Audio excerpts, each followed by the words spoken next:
on this episode of A Tale of Two Hygienists. It took a lot of mentoring to really be able to separate yourself that this is not a person. This is no longer a person. It's not a patient. To separate that you're there to do a job.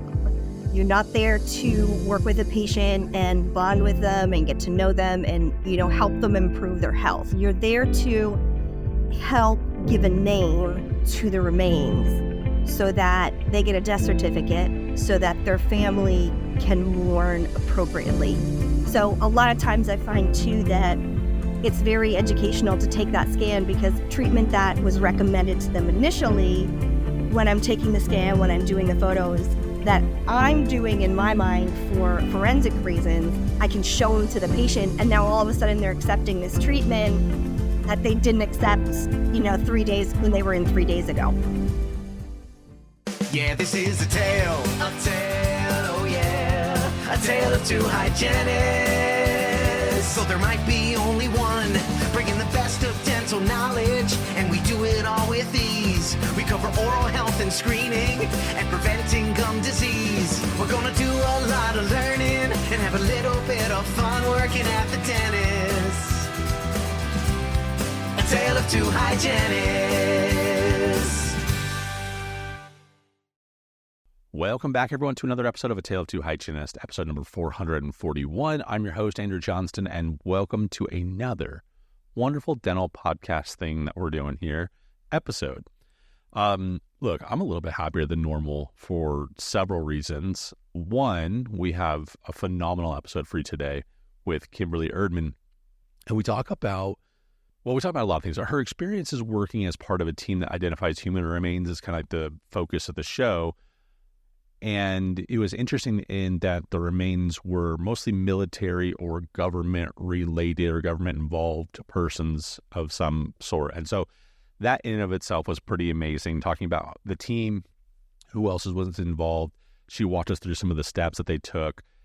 She told us about some of the parts of the job that she loved, some of the parts that she found challenging, which, for me, I think it would probably be very hard for many of us to disassociate ourselves from the feelings of what we're seeing on the table. But she kind of talked about how she worked through that process. She's super passionate, super knowledgeable, and she will be speaking at the ADHA annual conference. So if you're there, be sure to check out her course because it was great, but you're going to love this interview also. And then next week, we are getting back to a topic we haven't talked about in a long time, implant maintenance. And so we brought on Lynn Pensek, and this first episode is definitely setting the table for future episodes. We have so many things that we want to do, so many deeper discussions that we need to have with implant maintenance, implant care, just understanding implants. It's a bigger conversation than we have for, obviously a 30-minute show. So be sure to come back next week to get started on the right foot with that. And then we'll have her come back several times in the next little while or so to kind of keep up with all of that. And then, as I mentioned, I'm a little bit happier for several reasons. I mentioned a couple of them, but next week is, this is going to be good. Next week will be the first of what I hope to be like the normal cadence going forward, where our new co-host, Annie Walters, she'll be on here doing this part with me, the intros, just like we used to do. It's been a long time since I've had someone do intros with me. Probably, I don't know. I want to say it's like close to like 2.5 years, I think. So I'm very much looking forward to that.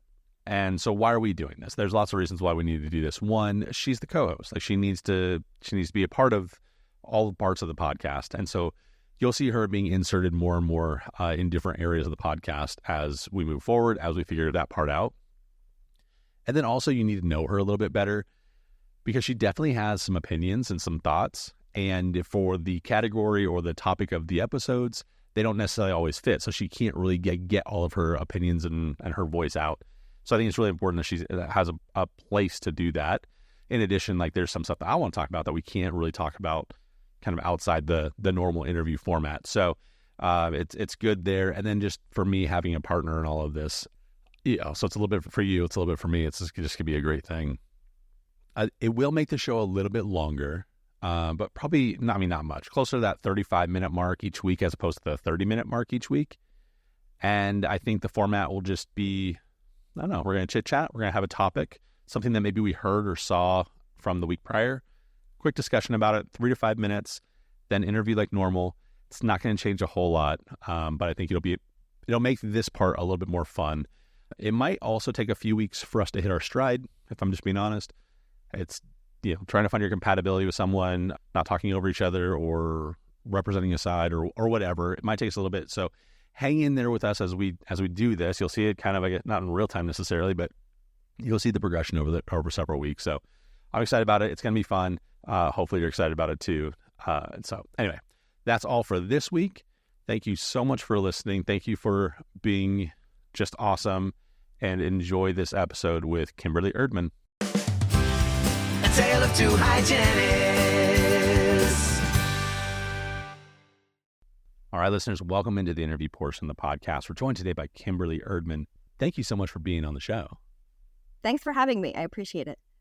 All right, so Annie, I'm really excited today. We're going to talk a little bit about forensics. When was the last forensics course you took, Andy? It has been a while. I took one in my undergraduate education. We had a forensic speaker come, but that's really the last of my education in forensics. So I'm excited to hear Kimberly speak on that today. Yeah, for me, it's been several years as well. It's one of those ones that every time I take one, though, freaking fascinating. Yes. Like one of the most fascinating courses, but I feel like the people that present on them are, they're engaged with the world in a way that I just can't get engaged with. And I just give you all the credit, Kimberly, for being that person. What kind of drove you into studying and going into this type of course to speak on? That's actually a question that I get usually at the end of every course I give, every time I talk about forensics, because I forget to explain like how I got into it. And by mistake is the answer. That's just all there is to it. It was completely by accident. Yeah. It was late 2000s, like 2008, 2009. I was working as a civilian dental hygienist for the Navy, and I was experiencing a lot of workplace bullying from the other hygienists that I worked with, and I was really burning out. I didn't like where I worked, and I didn't like what I did. So it's not like I just needed a new job. I just wanted to get out of hygiene. And in the apartment complex that I lived in, there was a dog park, and every day, same time, I would meet up with a friend there who also lived in the complex, and he had a dog, and our dogs played together. And I knew he was a dentist. I did not know that he was an oral pathologist and a forensic dentist. And he actually was active duty Army at the time, and he was stationed at what formerly was Walter Reed, before Walter Reed was combined to be a tri-service facility. And he worked with what formerly was the Armed Forces Institute of Pathology as a pathologist there. And, he said, well, if you're burning out, like, do you ever think about getting into forensics? Because I really need a good forensic tech sometimes. And, if you could take some good x-rays, I really could use a good tech. You want to take a day off and come to the morgue? And I was like, I don't know if I want to come to the morgue, but I definitely want to take a day off. And that's how our relationship started. It just was, I need a tech. You want to take a day off? Like, yeah, I'll take a week off. I'll take 3 weeks off. And so whenever he would be on call at the morgue, which at that time was on Dover Air Force Base, it still is. It's the Charles E. Carson Center for Mortuary Affairs. It's located on Dover Air Force Base. And whenever he would be on rotation, he'd just pick me up on the way, and we'd go, and I'd cash in a day of vacation or leave time, and sort of just became his forensic tech, and absolutely just fell in love with it, and really fell back in love with dental hygiene from this side of seeing really what we do when our patients are alive and how we document things, and then how that contributes to the process on the other side. That's how I got into it. I'm curious about like what that day to day looked like though. So I mean, because you're there's a whole new world. You're going in first day. What was his responsibility? Was it for identification? That's what we think about forensics. We think about it's for identification of the bodies. But how did that even look? Yeah, so we both lived in DC. We would leave DC at maybe 3:30 or 4 o'clock in the morning, and we'd be on Dover Air Force Base by, depending on traffic, we'd be there by about 5 o'clock to have breakfast and like right into the morgue, and we'd be processing. And depending on what all was scheduled to process that day, depended on really how long the day was going to be, or if we'd be going home and coming back, or if we'd be staying the night. But it was 2009, 2010. And at the time, we were very heavily involved in military conflicts in Iraq and Afghanistan. So on a day-to-day basis, there was pretty much some processing to do every day. It just was a question of how many remains were set to fly in that day, or how much was landing that morning.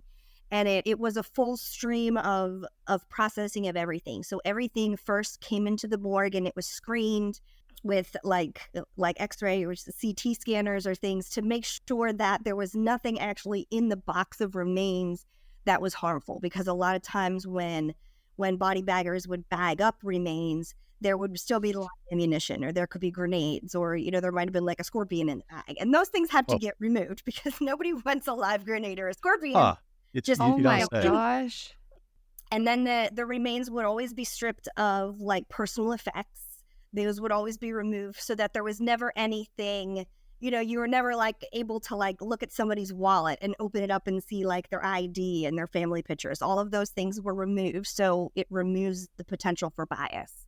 From there, they went to an FBI technician that ran the FBI fingerprint database, and they would check fingerprints. But if there were no hands, or if remains were burned, or if they were too waterlogged, fingerprints couldn't always be recovered. So then dental was always the next step. Remains would then come to us. And basically, first day, it was like, okay, there's the X-ray machine, buttons on the outside, and here's your sensor. You know what to do, right? Like, I guess. So it was a little trial and error, because it's very different, because it's not a patient, it's not a patient that's sitting up, right? You can't say close, you can't say bite down. You have to kind of position the XCP and hold it there, and then move the tube head and yell to somebody outside the room, like, okay, zap it. And it was a little different, because the angulation is completely different with remains that are lying down versus a person that's sitting up. So it took a little learning curve to kind of change angulation and get that right. But then from us, we would basically do all the X-rays in the morgue, and then we would go to sort of like a conference room to sit and do comparisons for, what remains we had to what records we had to compare.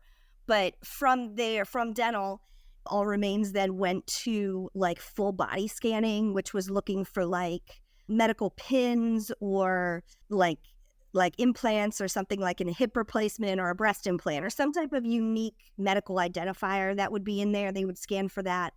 And then remains would move into autopsy for just cause of death, and taking tissue for DNA comparison.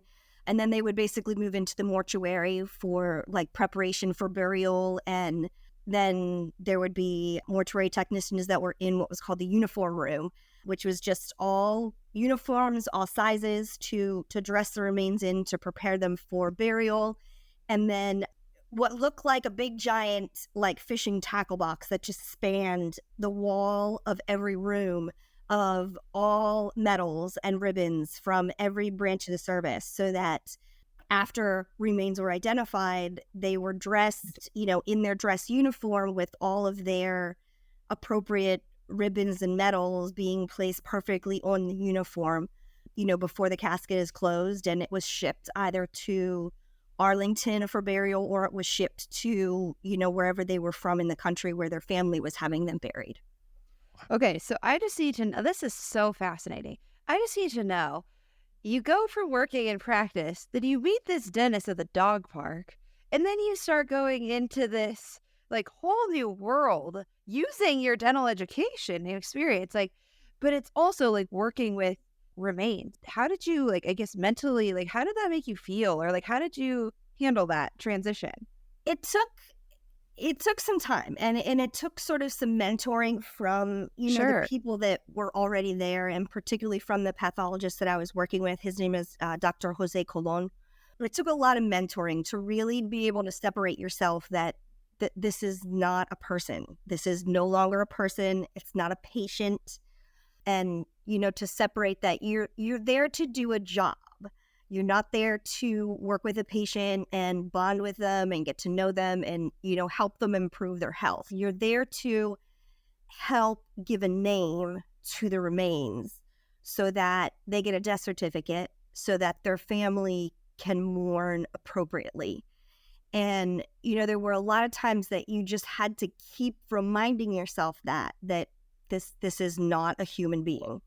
It's not. This is not a life. It's not a person. It's not a patient. And, long days made it really difficult. And mangled remains would make it very difficult because you're looking at what used to be a human. And now it just kind of looks like a mess of human tissue. And, you're looking for teeth and then trying to figure out, is this a mandibular premolar or is this a maxillary premolar?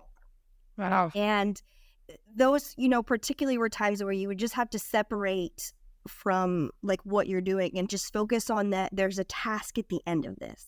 And there were many days that, I would come home and it might be like it might have been like 1 o'clock in the afternoon and I would just go to sleep and I would just sleep for hours and hours because it wasn't really physically exhausting, but it was very emotionally exhausting. Yes, I would imagine so. When you had, I'm trying to be as delicate as possible with this because this is a hard thing to probably say nicely. When you had remains that maybe weren't just in a solid piece, like you had a mandible, a maxilla that was just shattered, how did you kind of reconstruct it? Was there a matrix that you'd put the teeth in? How did you get the angulation for them? How did you get the imaging that you needed if it wasn't kind of all in one piece? That's a really great question. And in the forensics continuing ed course that I do, I actually give a couple examples of that, like remains that maybe were some type of explosion near the face and everything sort of face and oral cavity is mangled, but it's there. And the nice thing about soft tissue is that it's still soft. So you can do a lot of repositioning of, let me pull this back this way. Or, if a jaw has been split into a couple pieces, even though the jawbone is hard, the soft tissue around it makes things pliable and you can kind of pull things back together. When it would just be like a piece of a mandible, we'd use like silly putty and like Play-Doh and modeling clay, things like that to sort of like make a little, almost a like Play-Doh pouch to sit the piece of mandible in so it would sit upright and then be able to put an XCP, like hold an XCP behind that. But then it also really took a lot of just knowledge of anatomy and sort of going back to that like basic like first semester anatomy course and like which way do these roots angle and which way do these roots angle. Yeah. And think of like the occlusion of this tooth has a Y shape and this tooth has an H shape and like all the way back to those things and, looking for like, oh, cuspid carabelli. So I know we got a maxillary first molar. Now, which side does it go to? And just really going back to like that basic anatomy thing that, I got out of school and I'm like, yeah, I'm never going to need to know this stuff again. And really look, okay, this is definitely tooth number 12. This is definitely tooth number 8. This is definitely, number 15. And, from there, a lot of times even sticking teeth into like making a Play-Doh pouch to serve as bone and then sticking the teeth in there to then take an x-ray of it. I would imagine that a lot of these remains that would come through there, the healthy young people in most rights, there probably wasn't a lot of other identifiers. Was dental pretty integral to identification, or was it just kind of one of many? It was one of 3. So the military medical examiner at the time had the policy, and I'm sure they probably still have the policy, but had the policy that they wanted at least 2 of your 3 scientific identifiers to be positive. So either dental or DNA or fingerprints. And then obviously unique identifiers, like if they had pins or something put in an elbow surgery many years ago, like something that would have a serial number like that. But oftentimes, depending on the situation with the remains, not all three of those would be possible. So if you only have one tooth left that you can find, any kind of dental identification isn't going to be possible. So there would be specific paperwork to fill out to explain why this wasn't possible. Or, if there were no hands or fingerprints were burned, then the FBI technician would be submitting the same type of thing saying this wasn't possible for this. So there were times that you did come down to having just one type of identification. Maybe it was dental, maybe it was just DNA, that really put a lot of pressure on for you to be 100% certain that the identification that you were making was, that you weren't being biased, that you weren't being pressured into making that ID, and that you felt 100% certain that scientifically you were correct.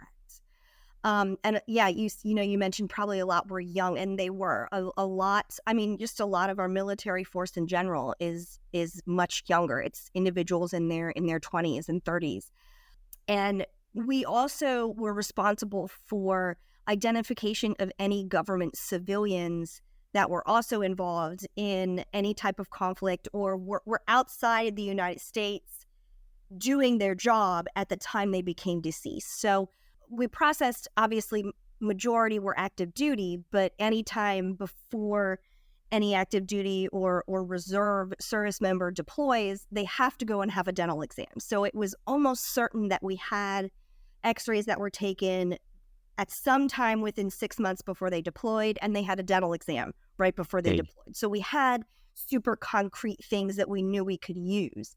But we also would process remains for individuals that were like CIA or Secret Service, FBI, private contractor, security forces, things like that might not have had a civilian dentist, might not have gone to a dentist, or they went to a dentist many years ago, or they always said they didn't want x-rays, and the dentist said, oh, okay, we don't have to take any, and or just charts that were just altogether missing different pieces of things. And that really is what I really try to focus on when I speak, so that I'm really, sharing those experiences and how they really slowed down or completely stopped the dental identification process, so that I can share that information with other hygienists, with other dentists, so that when we look at our own charting practices, we can we can look at those and we can avoid doing those things, so that it's encouraging to make sure that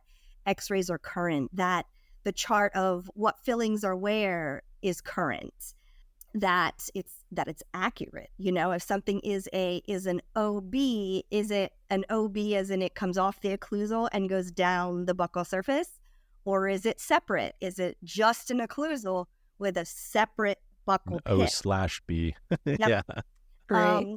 Which was one of the big things that I would always come across. We would be looking at remains that had one surface amalgams, but the chart would indicate that there was one two-surface amalgam, which is two different things, and it halts your process there.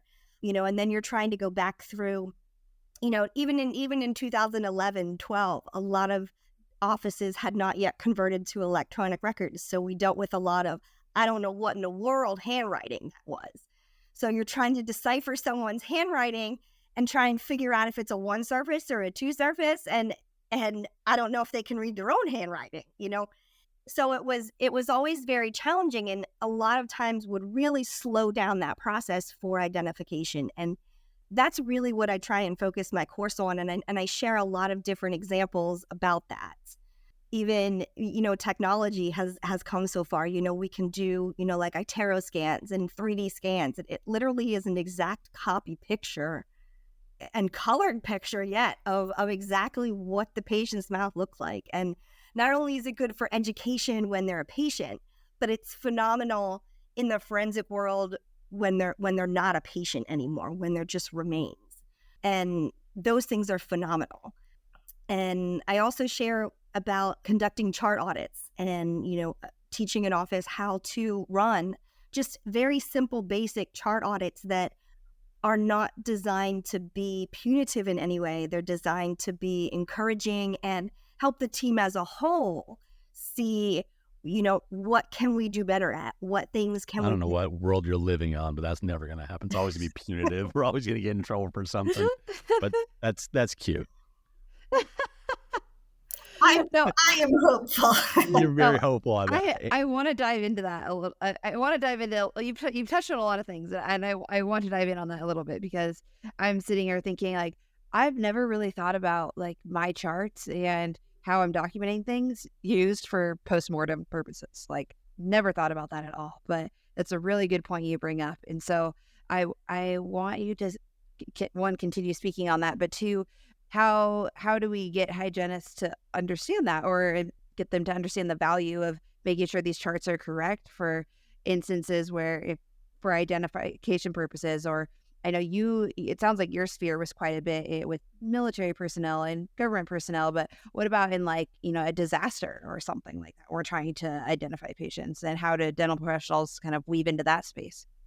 Right. We play into that space as well. I mean, I think everybody in the country knew of Winnie Furnari if they didn't know her personally. I think every hygienist has heard the name Winnie Furnari. Yep. And interestingly enough, Winnie and I did our training at the same place. So that was a really great thing. When I met Winnie after having been in forensics several years, and she knew who I was like, wait a minute, how do you know who I am? You're the great Winnie Furnari. But Winnie always talked about documentation too. She's like, if there's anything that we can do better, it's documentation. And, Winnie's experience primarily dealt with identifying civilians that were killed on 9/11 in the World Trade Center. And that was a civilian building. But just like any mass disaster, whether it's, massive tornadoes that sweep through the Midwest, or like Hurricane Katrina in New Orleans, or some massive, 29 car pile up out on the 5 in LA. That's all of those things are just mass disasters where dental identification becomes just as important. And it's really critical that we have really solid documentation on everything that we can possibly document. Like, yes, we want current radiographs. Yes, we want accurate charting of what fillings are where. But just something as simple as like intraoral exam. I really think that the majority of hygienists do an intraoral exam, whether they just do a quick look through and or they're really doing super, super in depth and then adding the Velscope or something. But I think most hygienists do that. And we get, we only have so much time. The ones of us that are really lucky have 60 minutes. And we only have so much time. So even if we can squeeze in that quick intraoral exam, when we go to document it up, we usually just write, oral cancer screening or intraoral exam within normal limits. And it probably is within normal limits, meaning there's nothing there that looks like pathology. But is there anything there that's an anomaly? Even if it's just like mandibular tori that, it's not normal, but 90% of people have them, right? Even if we're just writing down like bilateral multilobular mandibular tori, awesome. Now, if they're the biggest mandibular tori you've ever seen in your life, like they're coming off one side and the other side, and they're kissing at the midline, okay?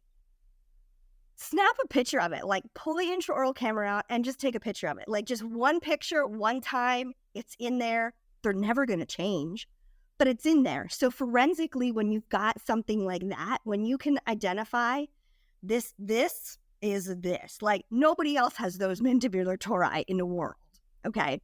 Or like, irritation fibromas, fibromas, it's there. It's probably not going to get bigger. If you go to the oral surgeon and you pay to have it cut off, it's probably going to grow back looking the same way. Just one time, complete description of it, the size. Take a picture of it with the probe, measuring length, width, height. What's the base of it? Is it the same color as the surrounding tissue, or is it different? Take a picture of it. Throw the scanner on it if it's somewhere that you can scan, so you've got the complete 3D version looking of it. Just, it's not going to change, but one description, one time, and then it's there.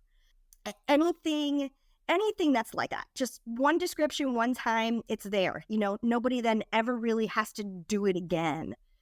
Occlusion is also really great. Just one time, complete workup on what occlusion class they have, which teeth are rotated, which teeth are inversion, facial, lingual, which teeth, are in cross bite, open bite, what's the overjet. Just one time, big, bad description of it, and then it's done. And, then when you're looking at potentially doing a chart audit and you can go through and say, okay, well, Bob Smith we don't have anything occlusion on Bob Smith. You could put a note in the chart that whoever sees Bob Smith next just needs to get that. Then it's done. Or when you go through and you realize that, hey, we looked at 26 charts, and between the hygienist, the assistants, and the dentist, nobody has charted anything about it. Then maybe it's time you go, okay, from here on out, every new patient that we see, we're gonna chart the occlusion. And if it means adding 5 minutes to every new patient appointment, then maybe it means adding 5 minutes to every new patient appointment. But it's also something that the owner of the practice needs to value, having that evidence, in hard copy form. And it's really great to do also with new patients. When you have a longer new patient appointment, if you have an hour and a half or a 2-hour new patient appointment, you can capture absolutely all of those little nitty gritty things rather than trying to, pick up bits and pieces everywhere of things that are missing in charts.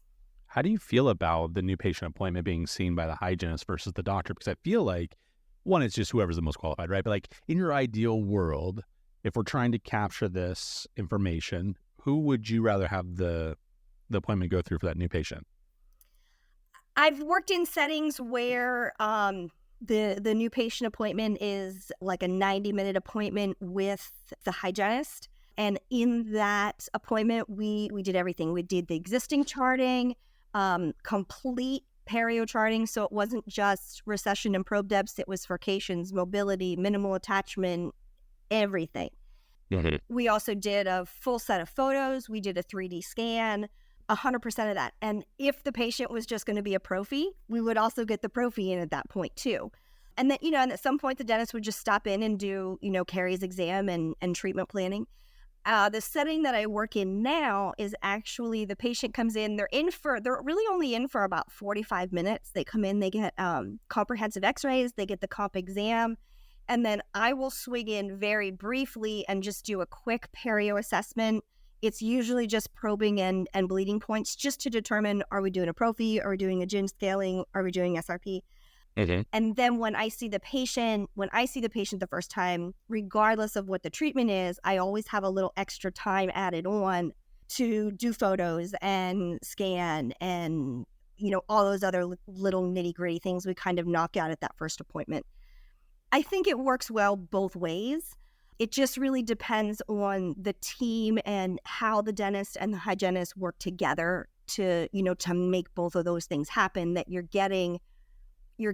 grasping all the information that you can get, whether it's, whether it's the dentist taking it or it's the hygienist taking it. But it really just depends on the team. Did you have to ask or petition the owner, doctor, whoever you're working with, for that extra time so that you can get the rest of that information included? Because you understand the value of it, but I feel like sometimes they're not going to just give you extra time just to give you extra time. It is something that I did have to ask for. And when I presented it particularly from a forensics point, but when I presented it in also like education wise, what we can do with educating the patient with having these other things in. It was something that I was able to get the buy-in for that. So with a prophy appointment, for prophy appointment, I book 60 minutes, but my perio charting's already done. The x-rays are already done. So it's not, I don't need an exam. So it's, quick in and out prophy, lots of patient education. And then I've got this extra time to do these other things for education. So a lot of times I find too that it's very educational to take that scan, because treatment that was recommended to them initially, when I'm taking the scan, when I'm doing the photos, that I'm doing in my mind for forensic reasons, I can show them to the patient. And now all of a sudden they're accepting this treatment that they didn't accept, 3 days when they were in 3 days ago.